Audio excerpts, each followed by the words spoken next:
Delivery বয়ের কাজ করছে আয়ুষ্মান, সত্য জেনেই কুসুমকে চড় মারলেন ইন্দ্রাণী। আমরা এমনটাই দেখতে পারব আজকের পর্বে। বিস্তারিত জানতে ভিডিওটি দেখতে থাকুন। রাস্তায় স্যাম যখন আয়ুষ্মানকে একের পর এক অপমান করছিল, তখন দূর থেকে সবকিছু দেখছিলেন ইন্দ্রাণী। তিনি প্রথমে কিছু না বললেও শেষ পর্যন্ত আর চুপ থাকতে পারেননি। কিন্তু সবার সামনে তিনি আয়ুষ্মানকে নিজের ছেলে বলেও স্বীকার করেননি। তিনি ঠান্ডা গলায় বলেন, আয়ুষ্মান গাঙ্গুলি তার ছেলে নেয়। ইন্দ্রাণীর মুখে এই কথা শুনে শ্যাম ব্যঙ্গ করে জিজ্ঞেস করে, তাহলে তাকে বাঁচাতে এখানে কেন এসেছেন? তখন ইন্দ্রাণী বলেন, ওর জায়গায় অন্য কেউ থাকলেও তিনি একই কাজ করতেন। অন্যভাবে কাউকে মারধর করা বা অপমান করা তিনি সহ্য করতে পারেন না। প্রয়োজনে তিনি শ্যামকে পুলিশের হাতেও তুলে দিতে পারতেন। কিন্তু স্যাম তাতে একটুও ভয় না পেয়ে আরও অপমান করতে শুরু করে। সে আয়ুষ্মানের দিকে তাকিয়ে বলে, এখনই তার জুতো পরিষ্কার করতে হবে, না হলে সে এখান থেকে এক পাও নড়তে পারবে না। পরিস্থিতির চাপে আয়ুষ্মান কোনো প্রতিবাদ না করে শ্যামের জুতো পরিষ্কার করতে শুরু করে। আর এই দৃশ্য নিজের চোখে দেখে ইন্দ্রাণীর চোখ ভরে ওঠে জল। ছেলের এমন অসহায় অবস্থা তিনি আর সহ্য করতে পারছিলেন না। কিছুক্ষণ পর স্যাম সেখান থেকে চলে যায়।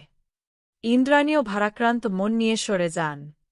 ঠিক তখনই আয়ুষ্মানের বাবা তার কাছে এসে বলেন, তুই এত কষ্টের কাজ করছিস কেন? আমাকে একবার বললেই তো আমি কিছু একটা ব্যবস্থা করতাম। তখন আয়ুষ্মান শান্ত গলায় উত্তর দেয়, বাবা, এটা কোনো ছোট বা কঠিন কাজ নয়। আমি যেখানে যেখানে চাকরির ইন্টারভিউ দিতে গেছি, সবাই আমাকে চিনে ফেলেছে। কেউ চাকরি দিতে রাজি হয়নি। তাই নিজের পরিচয় লুকিয়ে আমাকে এই কাজ করতে বাধ্য হতে হয়েছে। আয়ুষ্মানের মুখে এই সত্যি শুনে তার বাবা একেবারে স্তব্ধ হয়ে যান। এদিকে সেখান থেকে ভারাক্রান্ত মন নিয়ে চলে যান আয়ুষ্মানের বাবা। ছেলের জন্য কিছুই করতে না পারার অসহায়তা তাকে কষ্ট দিতে থাকে। অন্যদিকে আয়ুষ্মান নিজের দায়িত্ব পালন করতে খাবার ডেলিভারি দিতে বেরিয়ে পড়ে। ঠিক সেই সময়ের আগে ফুসতে ফুসতে ইন্দ্রাণী গাঙ্গুলি কুসুমের বাড়িতে পৌঁছে যান। হঠাৎ দেবীমাকে নিজের বাড়িতে দেখে কুসুম ভীষণ অবাক হয়ে যায়। খুশি হয়ে বলে, দেবীমা, আপনি আমার বাড়িতে এসেছেন। কিন্তু ইন্দ্রাণী কঠিন গলায় বলেন, এত খুশি হওয়ার কোনো কারণ নেই। আমরা তোমার বাড়িতে নিমন্ত্রণ খেতে আসিনি। তখন কুসুম উদ্বিগ্ন হয়ে জিজ্ঞেস করে, কি হয়েছে দেবীমা? কোনো সমস্যা হয়েছে নাকি? ইন্দ্রাণী রাগে বলেন, অনেক কিছু হয়েছে। আমার ছেলেটাকে আর কত অপমান করবে তুমি? তার জীবনটা শেষ করে দিয়েছ। আর কত নিচে নামাবে তাকে? কুসুম হতভম্ব হয়ে বলে, দেবীমা, আমি তো কিছুই বুঝতে পারছি না। ইন্দ্রাণী তখন বলেন, না বোঝার ভান করো না। তুমি কি জানতে না আয়ুষ্মান কাঁধে এত বড় ব্যাগ নিয়ে ডেলিভারি বয়ের কাজ করছে? আজ শ্যামের সঙ্গে তার দেখা হয়েছে। শ্যাম সবার সামনে তাকে অপমান করেছে, হেনস্থা করেছে। আর সেই দৃশ্য আমাকে দাঁড়িয়ে দাঁড়িয়ে দেখতে হয়েছে। আমি কিছুই করতে পারিনি। কারণ আমি তো নিজেই তাকে নিজের ছেলে বলে অস্বীকার করেছি। এই কথা শুনে কুসুম রীতিমতো চমকে ওঠে। সে কাঁপা গলায় বলে, কি বলছেন?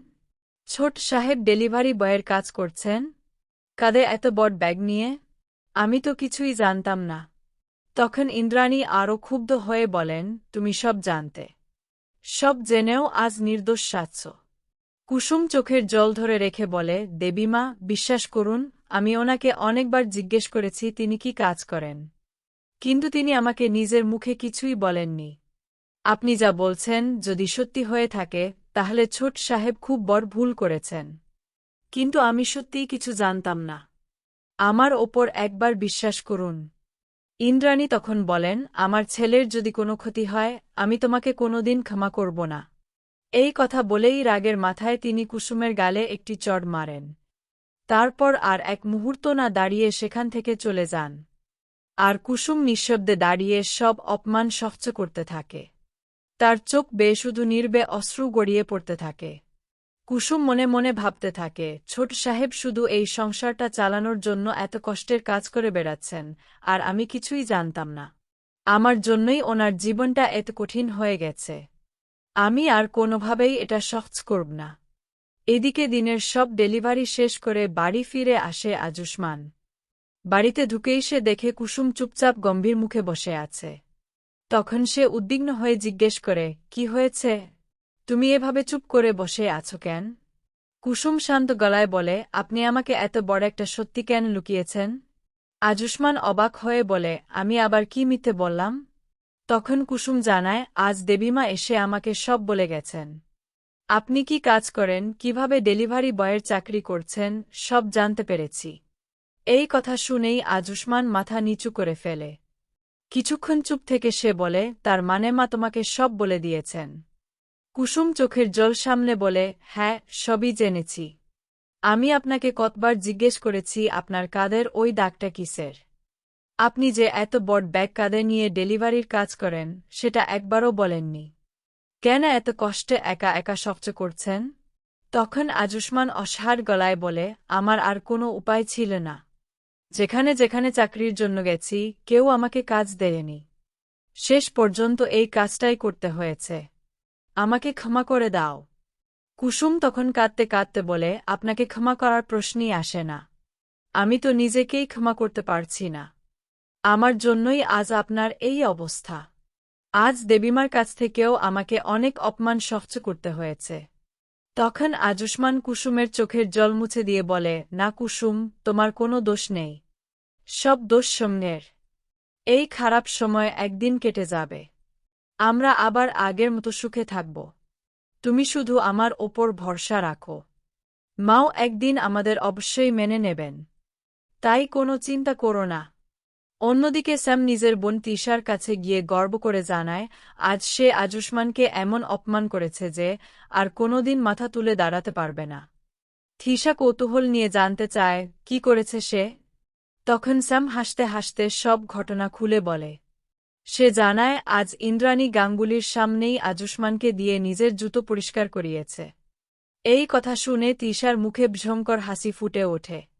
সে বলে, শুধু অপমান করলে হবে না, আজুষ্মানকে পুরোপুরি শেষ করে দিতে হবে। আর এখানেই শেষ হয় আজকের পর্ব। রেখে যায় আগামী দিনের আরও বড় চক্রান্তের ইঙ্গিত। আজকের পর্ব আপনাদের কেমন লাগলো কমেন্ট করে জানিয়ে দিন। আপডেট পেতে চ্যানেলটি সাবস্ক্রাইব ও বেল আইকনে ক্লিক করে রাখুন।